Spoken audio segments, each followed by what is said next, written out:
Have you ever wondered how aroma can be added to tower flower in a careful, controlled way? Terpene spray is designed for that purpose.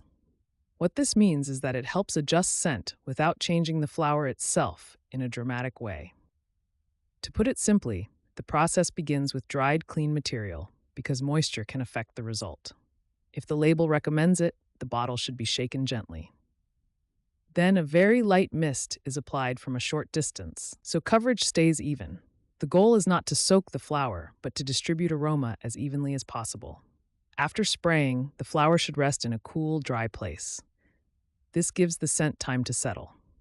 Proper storage in a sealed container can help protect the finish. If the aroma fades, a small reapplication may be used following the product directions. In practice, a minimal approach usually gives the most balanced result for tower flower. And here's why that matters. Careful handling helps preserve both quality and consistency, which makes the process easier to understand and repeat. Learn more with Terps USA.